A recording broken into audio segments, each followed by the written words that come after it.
Hey, what's up, guys? Toogie here, back again with another episode of my Carolina Hurricanes franchise mode series right here on NHL 19. The last episode was highlighted by us finally finalizing this squad for this season. Of course, we had a lot of moves we had to make. Backstrom was traded, Slavin, Adam Fox. The episode before that, we had to deal Laurent Brossoit. It took a little bit of time, but the roster is set. So this episode will hopefully be highlighted by a successful season as we sim through, hopefully, the remainder of this season. And I say hopefully because there might be a hang-up of us needing to make a trade if things aren't going all that well. And really, what we're talking about right now is the 2C. Can Eric Staal, at 37 years old, still get the job done alongside the likes of Niederreiter and Svechnikov? That remains to be seen. But overall, I'm not too upset about this roster, despite the fact, of course, that it's taking some turns that I wasn't expecting. Obviously, last year, never would have expected Dante Fabro and Bowen Byram to be on this defense. Yet, here we are. Now, I will say before we get into simming that I have changed up some player types just to really kind of have the player type match the player attributes. So, again, that's how I'd prefer the player type system to work. I'd prefer to have it be based off of the attributes and not something that you can change. But just so, sake of transparency and everything, so you guys can see how we're set up. Because, of course, Fog of War is on, and these will not appear this way until we sim a little bit. But Hamilton and Falk are still both offensive defensemen. Fabro didn't change, Jake Bean didn't change, but I changed Byram and Fleury to defensive D. Byram, of course, still has some developing to do in terms of being a two-way, and with the role we have, with the defense that we have, it would be better suited for him to be a defensive D-man right now, especially, too, only 3-star skating. His skating has not developed at all, so that's a little bit concerning. And then Hayden Fleury, offensively, he's been pretty strong despite some lackluster offensive numbers. So that might be a decision that I regret, but hopefully it results in the top 4 having slightly higher scoring. It is still very weird to me that I signed Jake Bean to a 5-year deal. That could come back to haunt me, but again, thankfully, we're not tethered to him like we are with Hamilton and Falk. On the offensive side of things, Aho's still a sniper. Svechnikov's been changed to a power forward just to try and get his game going. He is pretty physical, so 4.5-star physicality there. Gauthier changed to a grinder. Morgan Geekie, I believe, was a two-way regardless. Gauthier to a grinder rather than a power forward just to have him be a little bit more defensive. I don't expect him to be a big offensive threat on the third line anyway. Left wings, I don't believe... No, Whitfield was changed from a two-way to a power forward just to try and have him be a little bit more offensive. Hopefully that works out. I don't think anybody else was changed. Luotz-Derainen might now be a two-way. That's about it, though. No major changes there. And offensively, for centers, I should say, the only real change is Eric Staal changed from a playmaker to a sniper, or I believe from a two-way to a sniper for obvious reasons with that shooting category, and David Cotton was changed from a two-way to a grinder for the same reason that I explained with Julien Gauthier. That said, we're good to go. All the pressure in the world is on Sebastian Aho. If he at least leads the team in terms of points, I think there will be at least some room for discussion as to whether or not we trade him.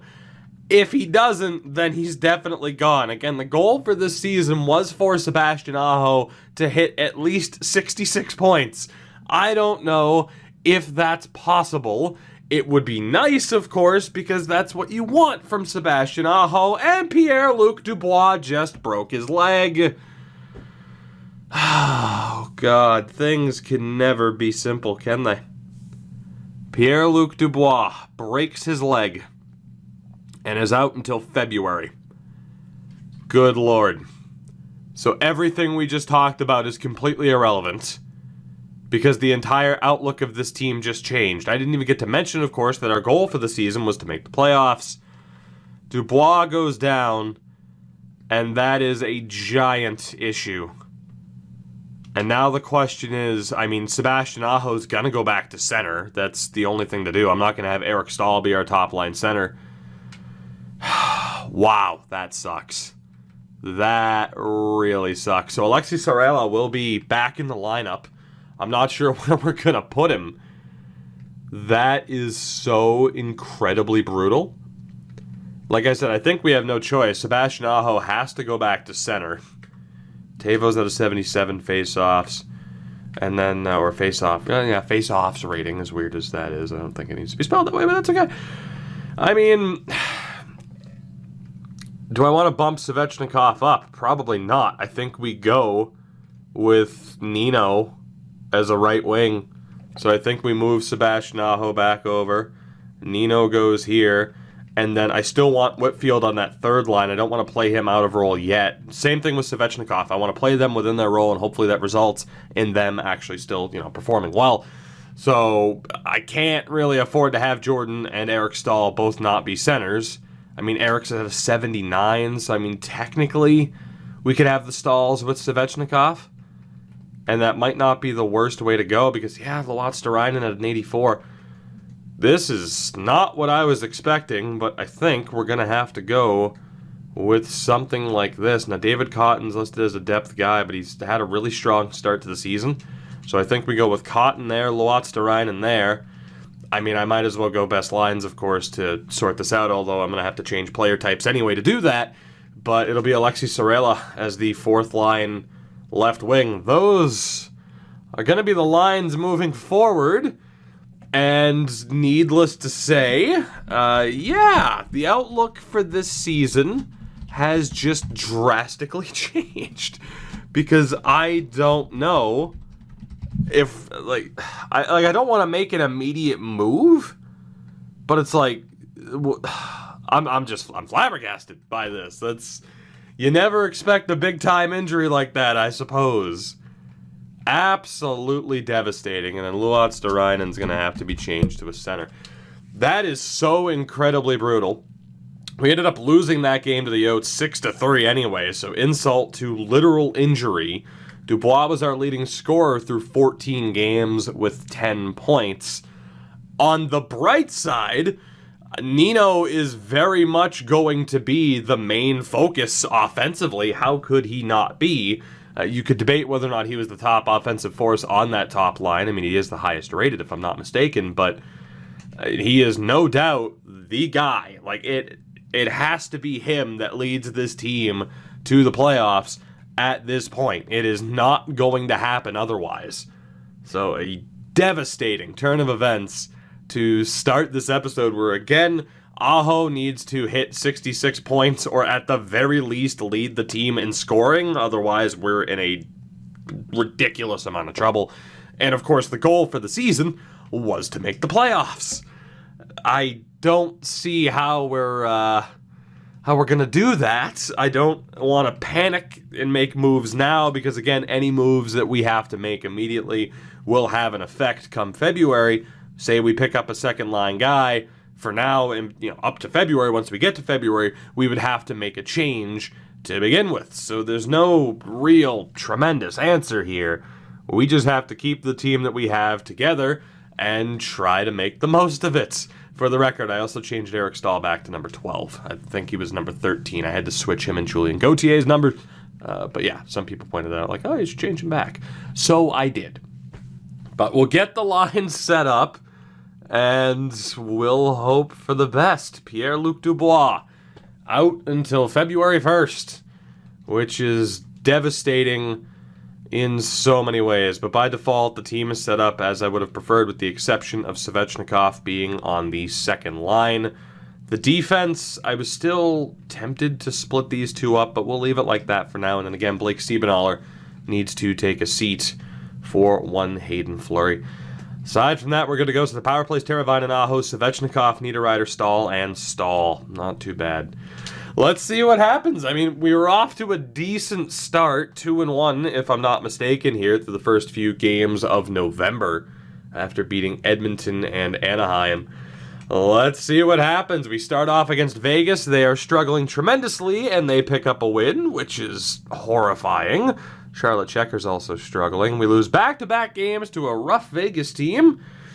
We do beat Minnesota, though, to end that 3-game losing streak. Julius Bergman, is on waivers from the Rangers. I believe in real life he just left, actually. He went back to Sweden. I'm not sure if the Rangers are retaining his rights.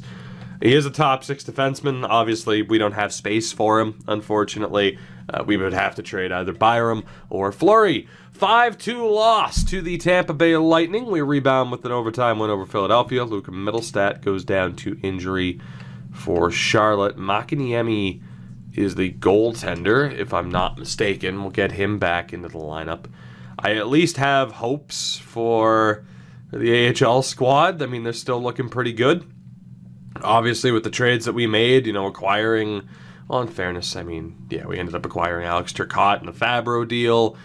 We have some decent prospects, and we're going to need them to continue to get better if we're going to struggle with injuries like this. And saying that, Matt Philippe goes down to injury. Luotz-Derainen goes down to injury.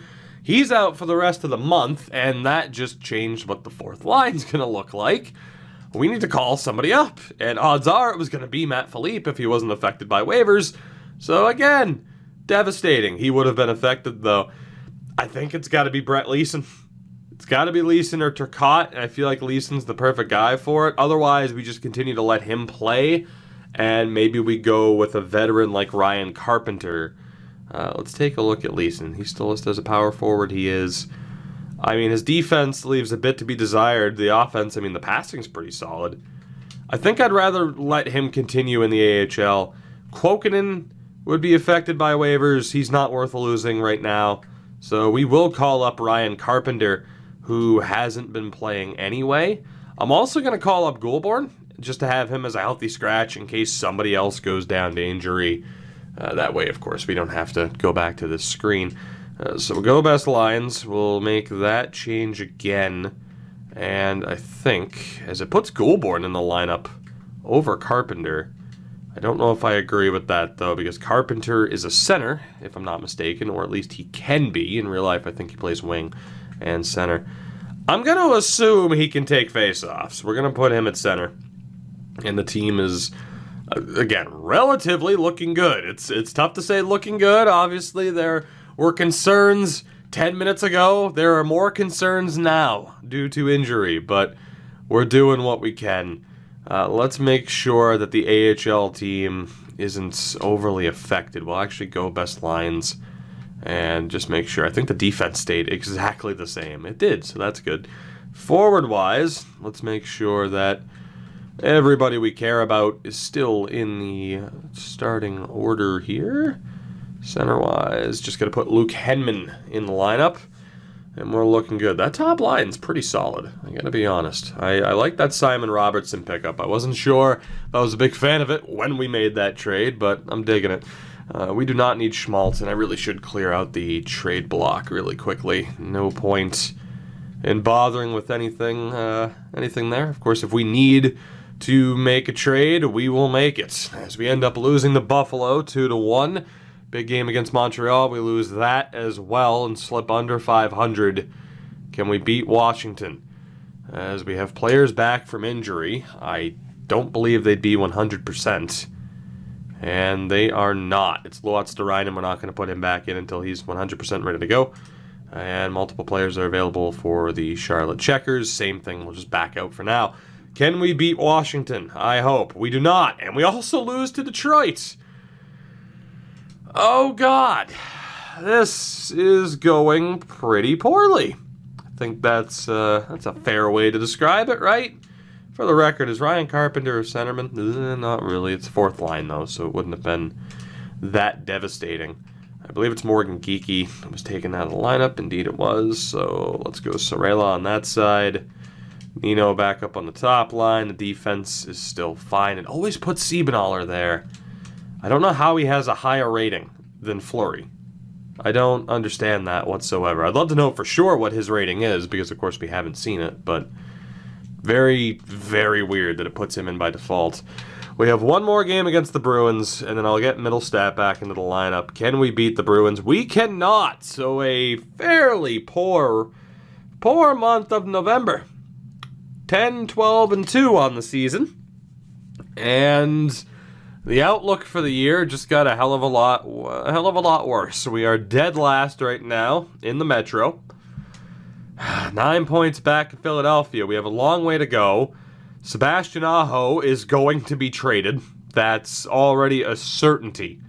If he's not leading the team in points through 24 games, he's done. I don't know what it is, but Sebastian Aho can simply not put up the points we need him to put up. It's not happening. He has 12 points in 24 games. And unless something changes, I mean, again, playmaker, sniper, two-way, you could have him as whatever, but he is not putting up the points that we need him to put up. That top line in general is struggling for goals. I mean, we have, what? A grand total of 9 goals through 24 games for the members of the top line. That is absolutely horrific. I'd say that's a fair way to phrase it, right? That's not being unfair. It's not good by any stretch of the imagination right now. Schilke, we need you out of the lineup. It's going to be for Jack Drury. And then I think Peter Holland, yeah, he's the next guy on the list. He'll be taking a seat for Luke Henman. We'll take a look at the defense as well, just to make sure Middlestat's in there, and then we'll probably revisit our forward lines at the NHL level because something has to change. Luke Middlestat, back in, goaltending, still good. Sweet. Nedeljkovic is doing fairly well. Spencer Knight struggling as a backup for the season, which is a little bit scary, but he's still on a good pace. Defensively, the Falk-Hamilton pairing is not working. The Bean-Fabro pairing is especially not working. Byram and Fleury is okay. So we'll go... Let's go with Jake Bean and Hamilton. Let's go Falk and Fabro. Fabro has a slightly more powerful shot, so we'll break him up that way. On the offensive side of things, I mean, the only change we can make is dropping Nino, which I don't even know if I want to do, but I need to change up something on that top line. Eric Stahl has 8 points, 6 goals. Stahl with 8 points as well. Svechnikov needs to get bumped up, so we'll make that change. And then third line, the only thing we'd want to change is moving David Cotton, which I'm not even sure if that's a great idea or not. No points through 14 games. Sorella, Jesus. Oh, man, that is not good, buddy. I don't know what to tell you. I don't know if I should bump up freaking Goulbourne or not. I mean, if that continues, I mean, granted, he's only in the lineup due to injury. Very nice point total for Brett Leeson, but I mean, it's tough because I wouldn't want to send anybody down and lose them to waivers, but I'm not exactly afraid of losing Sorella. We'll sim a little bit further, but obviously if these struggles continue, then we're going to have to change something. We have no choice.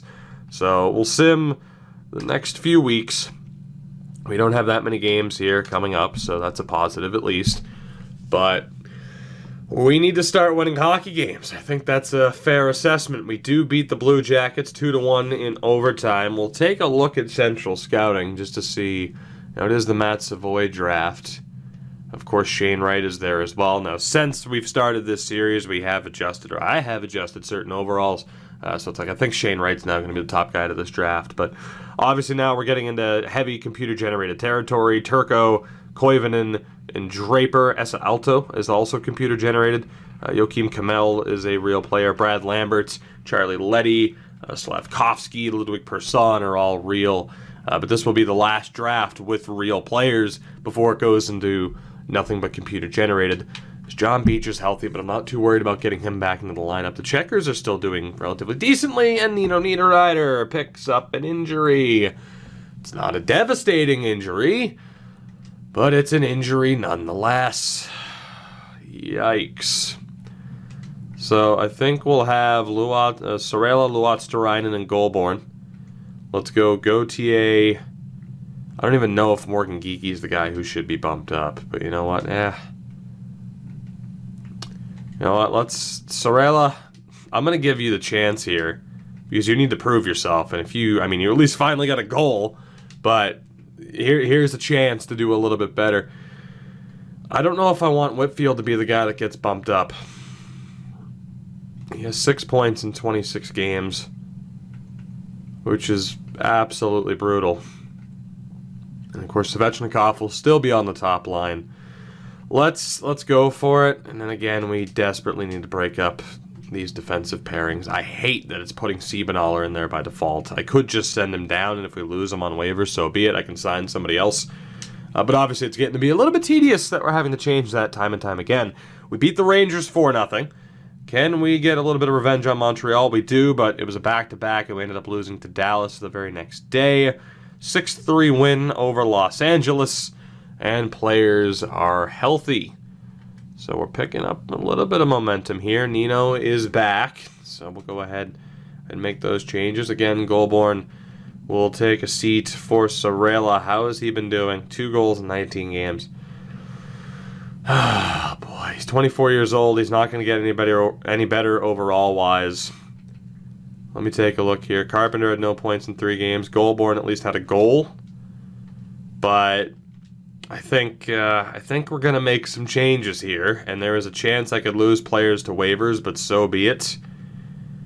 With Sorella, if you think about it, in real life, someone who's underperforming that much, if I tried to trade him, I wouldn't really be able to get anything back. I don't think most teams would offer anything. So, from a realism standpoint, I'm not even going to try to trade him. I'll just send him down along with the other 2. Let's take a look here. I really don't want to lose Zimmer. I think that's, again, the big issue, is who I would prefer to lose to waivers and not. But I think Zimmer, Philippe, and Leeson. I mean, Leeson could obviously be called up and maybe deserves a shot for now. But like I said, I'd prefer to just have him there. You know, we're stuck. With the lineup that we have, we're stuck. I don't want to send anybody down because I don't want to lose anybody to waivers. So, unfortunately, the team is what it is. And again, how's Jake Bean been doing since he's been with Hamilton? A little bit better, I suppose. So, we'll still keep those defensive pairings set. Let's get Hayden Fleury back into the lineup. And then down in the AHL, I wanted Peter Holland to take a seat for, I don't remember who it was. Was it John Beecher? I guess it was John Beecher. Congratulations, Mr. Beecher. You're back in the lineup. And we will continue onward. We've at least picked up some momentum over the past few weeks. We'll see if that continues as we beat San Jose but lose to Calgary. Not a very good team when it comes to back-to-backs, apparently. 3-2 overtime loss to Ottawa. We have 4 games left this month, and before we hit the new year of 2022, let's see what happens. 4-0 win over Chicago. Can we beat the Rangers? It's another back-to-back, and Sebastian Aho is injured. Out until January. He's going to miss the entire next month. Now, by the end of the season, we'll still be able to say, okay, the point pace, 66 points in 82 games, that's this many points per game. We'll see if he still hits that point mark, but again, it's a disaster. Like, there is no way Sebastian Aho is going to be a Kane next year. There is no way. I just don't see how that could possibly be the case. We'll have Sorella, Geeky, Goulbourne, Whitfield, Luotz-Stein, and Gauthier. Let's go with, I'm fine with Stahl, Cotton, Niederreiter, and then Teravainen, Stahl, Svechnikov. This has been such a brutal season in terms of injuries, and we're not even at the halfway point.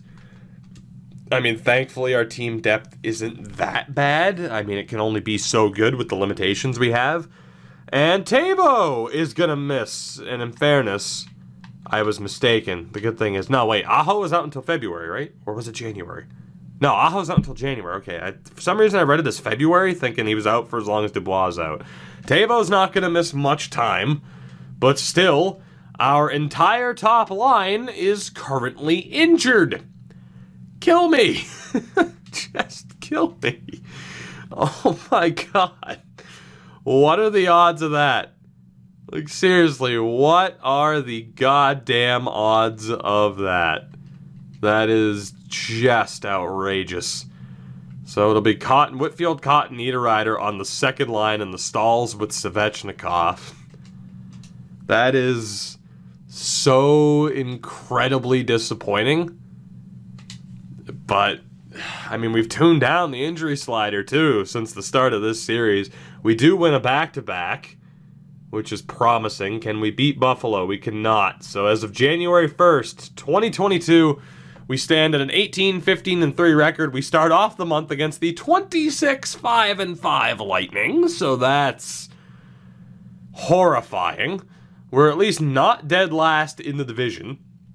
We are still very much up there for a wild card spot, and my God, Pittsburgh and New Jersey are up there. Jesus. And then, of course, Tampa's up there as well at 57 points. That's insane.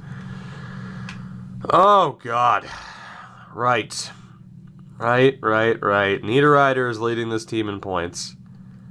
I don't think there's a whole hell of a lot we can change until the team is, 100% healthy, which Aho is back. Did we somehow beat Tampa? We lost 6-1. Should have known the answer to that prior to the game, but, I had some level of optimism. How silly of me. Tavo should be back as well here, which is a godsend right now. Siebenthaler will again take a seat. Hayden Fleury, you shall play. So, we will continue onward. I don't know what we're going to be doing at the deadline. It really does depend on how the next month and a half to 2 months happen to go. I mean, we've been doing this without Dubois. We'll be able to see at the beginning of February what this team looks like once Dubois is back. And if it's worth it for us to go for it, we will. But we've lost 4 straight games, and Niederreiter goes down to a concussion. Oh, God, is my only response. So, it will be, I guess we'll have Sorella here. I'm going to bump up Gauthier instead of Whitfield, and we'll handle the team like that. And then, of course, defensively, have to make those changes again. Really wish you could kind of have it be a little bit of a different system to not have it be as tedious as it can be, but it is what it is. Can we beat the Islanders? We do. 6-3. So the losing streak has come to an end. John Beecher goes down to another injury in Charlotte. And Dougie Hamilton is going to miss a little bit of time with the sore knee. At least we'll finally find out how good Blake Siebenthaler is, because he'll get a little bit of playing time. So that's good. Sorella, congratulations. Geeky will go down. We'll have Whitfield on the second line. That's fine. And then defensively, it's fine, I guess. Here, we'll put Fabro there. And that's a little bit better. We'll have Bowen Byram. On the, actually, Jake Bean was terrible.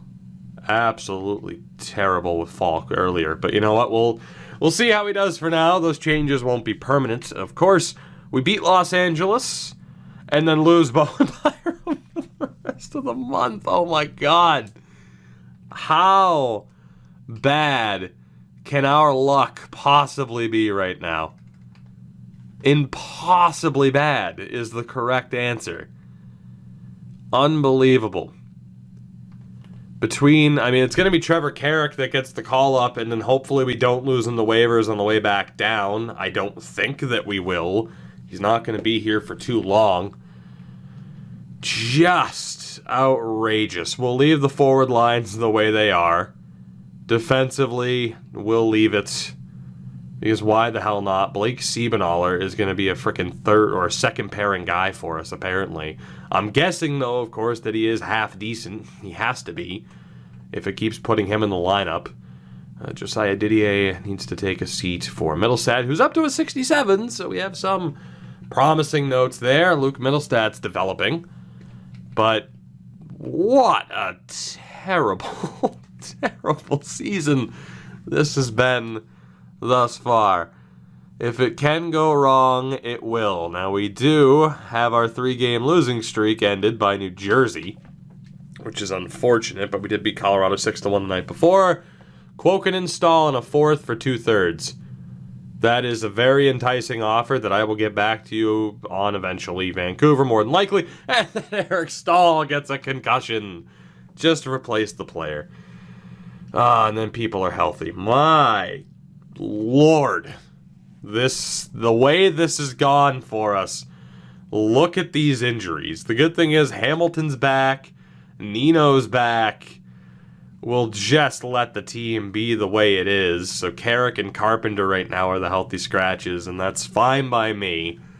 We're almost at the beginning of February where the team will, of course, hopefully be back to 100% as a 2-game skid is snapped against Florida. We have 1 game left. We'll go best lines here for the hell of it because I'm just tired of looking at that screen. Jack Drury goes down to a concussion. We'll go best lines for Charlotte as well. We have 1 game left here against Toronto as John Beecher gets injured again. Remind me to trade him because he's made out of glass.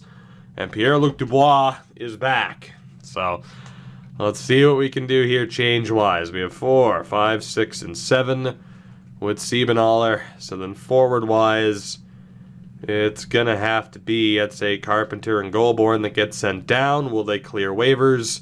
They both do. So a little bit surprising there, but we'll take it. It's a small victory for us. So forward-wise, oh boy, let's, we got to get it back to what it was.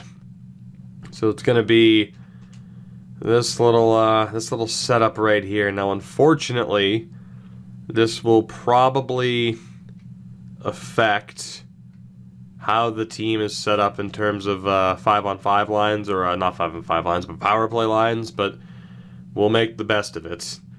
We got to get Luotz-Starainen back in the lineup in favor of Sorella. And defensively, we're fine because of the injury to Bowen Byram. We'll just go ahead and make that quick change. Nedeljkovic is shockingly still doing relatively well. I don't know how, given the amount of injuries and the revolving door of talent he has seen in front of him this season. We'll get Luke Mittelstadt back into the lineup for the Charlotte Checkers. Forward-wise, I think the only thing I'm going to have to do is take out Peter Holland. For Henman, that looks to be about it. Yes, it is. I think that's because of an injury to John Beecher. But there we go. We'll make that change. Team's good to go for the moment. The good thing is we're at the totally not all-star break, which will allow the team time to recover. We're at 23, 20, and 5. 1 game left this month. It's against the Dallas Stars on the 31st. And as Bowen Byram is back to 100%, that is a 2-0 loss. So we are a month out from the deadline, 23, 21, and 5 on the season. Currently, at least 9 points, or not 9 points out, 11 points out of a playoff spot. That is exactly where we are. No, wait, 54 points for Florida. So we're only 3 points out of a playoff spot because the Eastern Conference is very much made up of the haves and have-nots in terms of total points. So we're not out of it. It's a very interesting spot, is the only way it's a shit spot, okay? It's a terrible spot to be in. It's not interesting, it's horrible. But on the bright side of things, considering all the injuries, is it really that bad? I'm not sure. We're going to keep going. I want to get to the deadline because I'll be able to leave it up to you guys at that point in time as to what the hell we do, what changes we look to make. Do we buy? Do we sell? John Beecher's back to 100%. Just go best lines. I couldn't possibly care anymore as we have lost at least 3 straight games. We get another offer for Eric Stahl, so at least he's proven to have some sort of value, although technically that was a horrible trade. It's, hey, flip a second-round pick and give us Eric Stahl for nothing. Yeah, no thanks. We finally snapped that losing streak. We beat Calgary 3-1. We beat Anaheim in a shootout, which they had a horrible record, so that's not saying much. We lose to Edmonton. We have another back-to-back here. It's Columbus and Winnipeg. And why is this taking forever? We beat the Blue Jackets and lose to the Jets. We have a home and home against Ottawa. We play Buffalo, Toronto, and Columbus. Marty Hartman goes down to injury in Charlotte. We will sim through these games and see where we stand as we beat Ottawa 4-2 at home. On the road, we beat them 5-3. So at least we're better than the Sens. And Pierre-Luc Dubois gets injured again. It's like a shitty Dr. Seuss novel. Oh, God. Oh, this season is one to forget. Oh, Lord. That is not ideal. The top line will be Teuvo, Aho, Svechnikov, Stalls, and Niederreiter. Whitfield, Cotton, Gauthier, Sorella, Luotz-Starainen, and Geekie. Defensively, Siebenthaler is also a 79 overall, so I can see why it would put him in the lineup over Carrick, or not over Carrick, over Hayden Fleury. We'll make that change again to the defense, and then goaltending-wise, somehow Nedeljkovic still has a half-decent save percentage. I was worried about him heading into this season. He's done the job well. We won our third straight game, kill me, by beating Buffalo, and then Dougie Hamilton goes down to injury. Blake Siebenthaler slots in on the top pairing. We beat Toronto 1-0 in a shootout, which is insane. We get obliterated 7-2 by Columbus. We are 2 days out from the deadline on March 1st. We have a 30, 27, and 5 record. The Charlotte Checkers also not looking that great. Technically 28 and 28 on the season. Right now, in terms of the playoff structure, we are currently 2 points out of the second wild card spot, 11 points back of the Islanders. So, I mean, we're on pace to maybe be a playoff team with 20 games left. But this team being maybe a playoff team, like, I know we're listed as hopefuls, and that's what I wanted to check, but you would think we'd be a little bit better than this. I've seen teams that have been weaker than this win 50 games in a season. It's happened. Not happening this season, for us at least. But right now, what I wanted to check is where we rank throughout the league. I mean, Jesus, though. Pittsburgh, New Jersey, Tampa, just absolutely killing it this year. Goals for, we have a bottom 5 offense. That's not great. I mean, technically our goals for per game should be higher than Chicago's, right? Because they've played 2 more games. But we have a bottom 5 offense. Our defense is, at least in terms of goals against per game, at a 2.89, I believe it was, which is mid-table. So, okay, it's decent enough defense, but a pretty bad offense. Our power play is at 20%, which is mid-table. And our penalty kill is hopefully not terrible. Not terrible, but somewhere mid-table.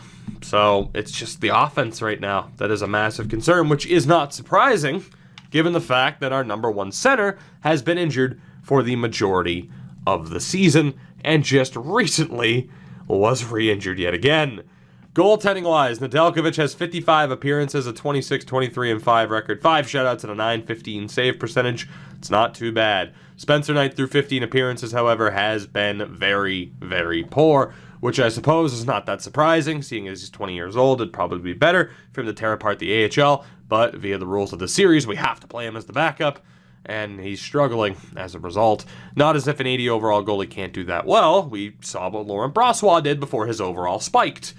Defensively, Hamilton has 35 points, 28 for Jake Bean, 22 for Falk, 18 for Fabro, so he hasn't exactly had the offensive touch I was hoping for. He does have 13 goals, 18 points for Hayden Fleury, and 7 for Bowen Byram in 44 games. Carrick played those 3 games, and Siebenthaler has played 20 games thanks to the injuries. What I wanted to check was how aggressive our team is. So Hamilton, I mean, the giveaway-takeaway ratio is not ideal by any stretch, nor is Jake Bean's. Falk's is a little bit better. Fabro's is much better. Hayden Fleury has struggled in that department. And Byram's been okay, and Siebenthaler's been brutal in terms of basic possession. The good thing is, I mean, the majority of players on the team do block shots, even Jake Bean, who's the least physical, at least in terms of the physicality ratings, happens to block shots, at least more than Bowen Byram, who's a defensive D-man, which is very weird. In terms of physicality, I mean, it's mainly Fabro and Fleury bringing that, and that's the one thing that we don't have defensively is a ton of physicality, but we knew when we chose Bean or Fabro, or in fairness, more Jake Bean over Slavin, that we'd be losing a little bit of that physicality on defense. Forward-wise, it is Andrei Svechnikov leading this team in terms of points. 38 points for Tara Vinen. Aho with 37 points. He has 7 points as a sniper, so we might as well change him to a playmaker or a two-way and see how he can do. Now, technically, in terms of that point-per-game ratio, he still has a chance, but he's going to have to be pretty damn hot once he comes back, or now that he is back from injury. He needs to deliver, or he's done for the season. Eric Stahl, 33 points in 60 games. That's okay, all things considered. Nino, 28 points in 50 games. Jordan Stahl with 23 points. David Cotton with 22. Whitfield with 20. Geeky with 16. Pretty happy with that. Dubois has 15 points in just 26 games. 14 points for Gauthier. 14 as well for Luotz-Darainen. Sorella has 4 points in 36 games. So, yeah, Alexi Sorella, you're done here. I can tell you that much at least. But overall, I mean, with the bottom six, I mean, their production numbers have been about where I'd want them to be. It's just the top line. Our top players don't produce like top players, would be expected to, or at least like you would hope that they would. And that is the big time negative for us. And in terms of hits, giveaways, takeaways, it's a little bit more, I wouldn't say irrelevant for forwards. Didn't mean to back out there, as of course we do want to take a look around the league and see what options we may have, or at least who's doing the best. And then we'll take a look at what options we have. But Taylor Hall right now and Patrick Laine, both up there with 85 points. Crosby, McDavid, no real surprising names up there. Jack Hughes, who did end up going to New Jersey, funny enough, and I believe Capo Caco went to New York, which is, again, just hilarious that Hughes ended up as a Devil. Mystic, what can you say? No real surprising names up there. But, I mean, in terms of the goal scoring, I mean, Jesus. Like, I'm not expecting Sebastian Aho to be able to do that, but, it would be nice. Just a little bit. Like, half of that would be great, Sebastian. I believe you can do it. Trust me. Amongst the defensemen, we'll take a look, where it's Letang, Subban, and Heiskanen leading the way. Yossi Makar also up there. McAvoy, John Carlson, John Klingberg as well. For goaltenders, right now it is, in terms of the top starter, Mike McNiven's having a great season for Tampa. Top starter right now is Carter Hart, the only starter over a 930. Martin Jones and Mackenzie Blackwood help round out the top three. You also have Matt Murray up there. So goaltending is a little bit down this year, which makes our offensive struggles that much worse, if you think about it. And in terms of the Calder race, it's either going to be, from the looks of it, Silvergard or Oliver Rice or Heiss or whatever. He's German, yeah, so pronounce it any way you want. Both were from the same draft class, first and third. Overall, Wahlstrom, Gunler, Sernkovic, Alex Nylander finally made the show as well. So, that brings us to our big-time decision right now, I would say, and that is whether or not we look to make the playoffs this year. Unless there's a little bit of a miracle, Sebastian Aho is likely to be traded. As anybody with a keen eye may have been able to notice, that I had to make a jump cut because, boy, that was a hell of a coughing fit and I'm still trying to recover. Sebastian Aho is likely to be traded. As we mentioned, with him missing time due to injury, technically the easy way to decide it is, okay, 66 points in 82 games. What is that point per game mark? And you know what? We will figure that out. That is, if I'm not mistaken, a 0.8. Basically a 0.8 point per game rating, which is fair. I would say that is fair, right? Right, actually, did I do 62 or 66? I think I did 62 to make myself feel better. No, I did 66. Okay. So that's a 0.8, if I'm not mistaken. And as far as what he's done this year, he's on a 0.62, if I'm not mistaken. Sebastian Aho is going to be traded. There's really no ifs, ands, or buts about it, unless we say, well, Dubois was hurt, so it's not fair. But let's be honest. He's not that top guy that we need him to be. He's not. And he has 1 year left on his deal after this, and then he's going to want that big-time contract. And let's be honest, he's not worth it. So Aho is going to go, right? That's going to happen. It is. In terms of selling, I mean, Teravainen has 3 years left at 5.4. We don't have to stay committed to him. He has 38 points in 60 games. But, I mean, if we wanted to tear this down, we could. I think it's probably still worth staying loyal to Svechnikov. He's having a pretty damn good year. But the only guys that we're loyal to right now are Jordan Stahl, Justin Falk, and Dougie Hamilton. Anybody else is fair game if we wanted to tear this down. That said, we're also just 2 points out of a wild card spot, and the right addition, along with this team finding a goddamn way to stay healthy, could be enough to get this team into the playoffs, and then from there, who knows? You know, for all the hate on the sim engine, at least with how the real-world playoffs have gone down this year, it's been proven to be somewhat realistic. It's a roll of the dice. Who knows what's going to happen? But Pierre-Luc Dubois is out until basically the start of the playoffs. By the time he comes back, unless it's right down to the wire, he's not going to have an effect on this team. And as it is, if we were to decide to tear it down right now, there's the debate over whether or not we move on from Dubois because of injury concerns. Now, if we were to do that, of course, I wouldn't get as much back as I could because, of course, the other team, in a realistic sense, would know, oh, that's why you're trading him. This is a risk for us. We're not going to give you full value. And, of course, we already happen to give up quite a bit for Dubois, even though it was worth it. Of course, the picks we gave away weren't equal to what it would have costed us to, or what it would cost us to actually trade for him. But it's a rough spot to be in. Again, goaltending-wise, there's nothing we're going to change. Nedeljkovic is our guy until Spencer Knight is ready to go. Defensively, there's probably not a whole hell of a lot we want to change. I mean, we continue to try and develop Bowen Byram. We do have guys like Romanov who might be able to take a step up later on. I think defensively we're fine. And to be honest, Hayden Fleury on the third pairing, we're not going to get somebody that much better than what Hayden Fleury already provides. I mean, 18 points on the third pairing, a positive rating. It's not much more you can ask for. So defensively, we're set. It's just waiting to see what happens to the likes of Bean and Fabro and player development.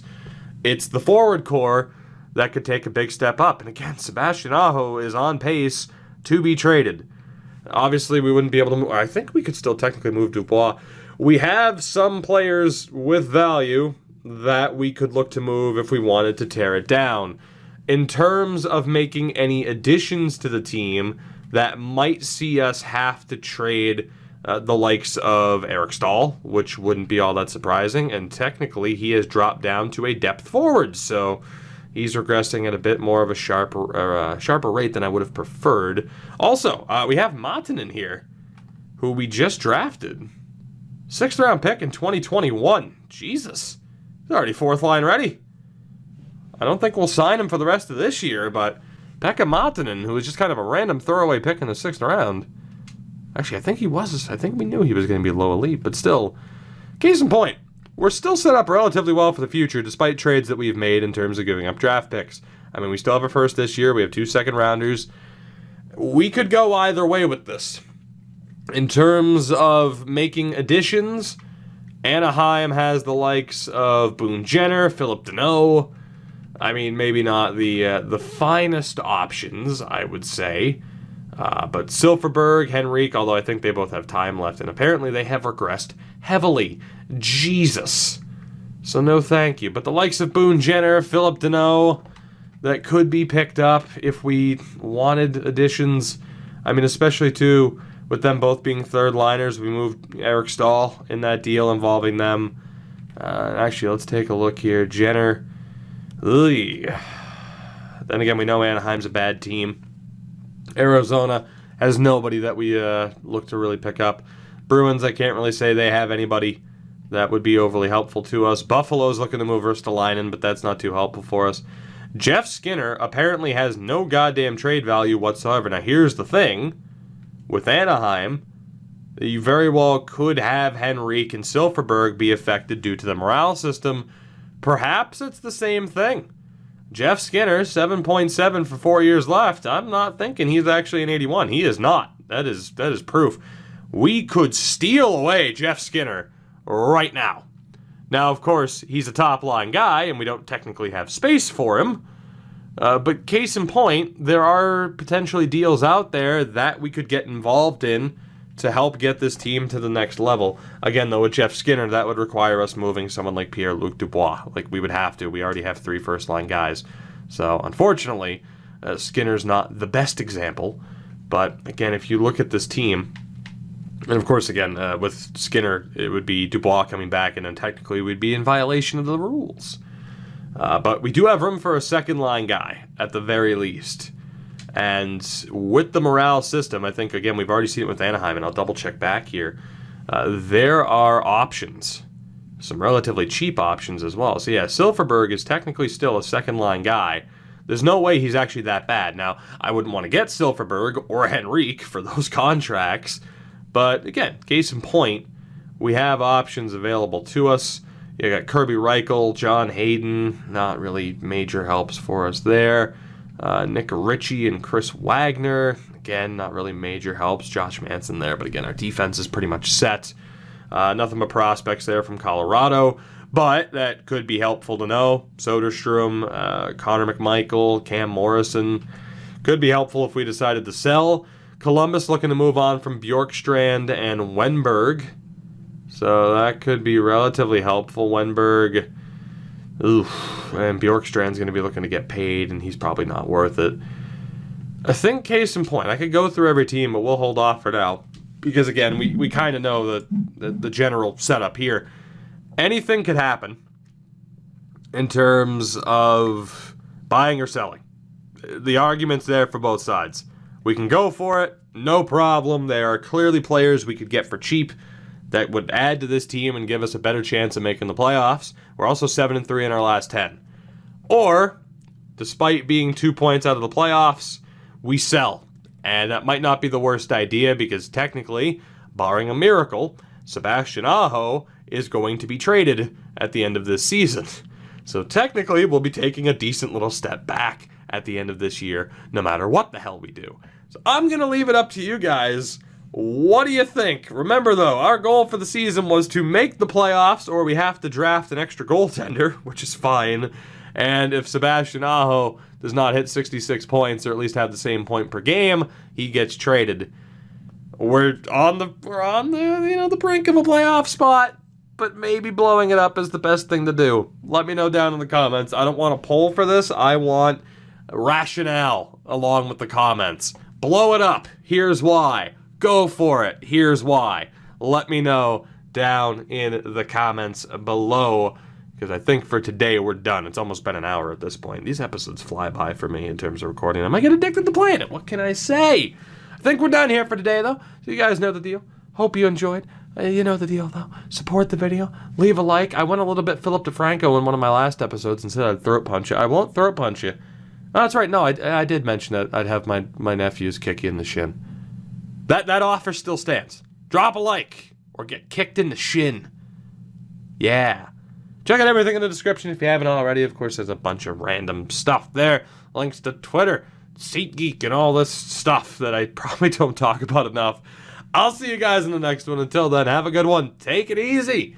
And goodbye.